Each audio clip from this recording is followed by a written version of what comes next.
Hello everyone. इस video में हम लोग बात करने वाले हैं एनारोब्स बैक्टीरिया और फैकल्टेटिव एनारोब्स बैक्टीरिया के बारे में। तो एनारोब बैक्टीरिया कौन कौन से होते हैं, इनको याद करने के लिए एक निमोनिक है, can not breathe fresh air. इस निमोनिक से बेसिकली हम याद कर सकते हैं। कैन नॉट में सी का मतलब होता है क्लोस्ट्रीडियम, बी का मतलब होता है बैक्टीरियोइड्स, एफ का मतलब होता है फ्यूसोबैक्टीरियम, ए का मतलब होता है एक्टिनोमाइसिस इसराइली।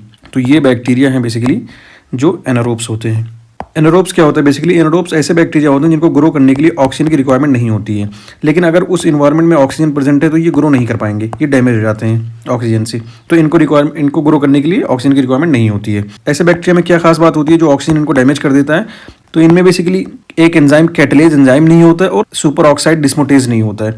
तो they lack catalase and superoxide dismutase enzyme, ये एंजाइम इनके अंदर नहीं पाया जाता, इसीलिए बेसिकली ये ससेप्टेबल होते हैं ऑक्सीडाइज डैमेज में। ऑक्सीजन के प्रेजेंस में ये डैमेज हो जाते हैं। जनरली ये फाउल स्मेलिंग करते हैं क्योंकि इसमें short chain fatty acid present होता है।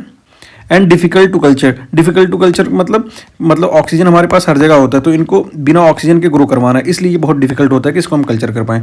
और ये गैस प्रोड्यूस करते हैं टिश्यू में। कौन कौन से गैस प्रोड्यूस करते हैं? Carbon dioxide and H2, hydrogen and carbon dioxide, ये दो गैस प्रोड्यूस करते हैं कहाँ पे? टिश्यू के अंदर।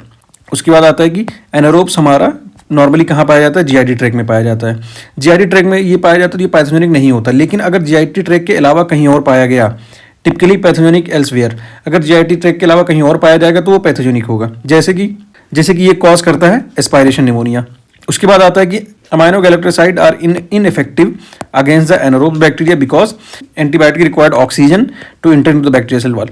मतलब कि अमाइनो गैलेक्टोसाइडेज जो एंटीबायोटिक्स होते हैं वो इन एनारोब्स पे वर्क नहीं कर पाएंगे, क्योंकि अमाइनो गैलेक्टोसाइडेज को ऑक्सीजन की रिक्वायरमेंट होती है बैक्टीरियल सेल वॉल में पेनिट्रेट करने के लिए। बैक्टीरिया को डैमेज करने के लिए उसके सेल वॉल में जब ये पेनिट्रेट करेगा तो वहाँ पे उसको ऑक्सीजन की जरूरत होती है, और ये बैक्टीरिया एनारोब्स होते हैं तो यहाँ पे ऑक्सीजन होता नहीं है, इसलिए अमाइनो गैलेक्टोसाइडेज यहाँ पे काम नहीं कर पाए, इनइफेक्टिव होता है बेसिकली यहाँ पे।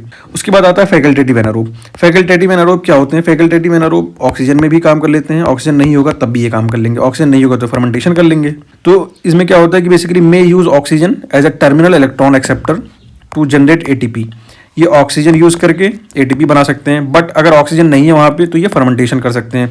Fermentation and other O2 independent pathway, तो ये ऑक्सीजन के प्रेजेंस में भी काम कर सकते हैं और ऑक्सीजन नहीं है तब भी ये काम कर सकते हैं बेसिकली। इसमें कौन कौन से बैक्टीरिया आते हैं? तो इसमें स्ट्रेप्टोकोकाई आता है, staphylococci and enteric gram negative bacteria. तो ये इसके एग्जाम्पल हैं, streptococci, staphylococci and enteric gram negative bacteria. ये फैकल्टेटिव एनारोब के एग्जाम्पल्स हैं बेसिकली।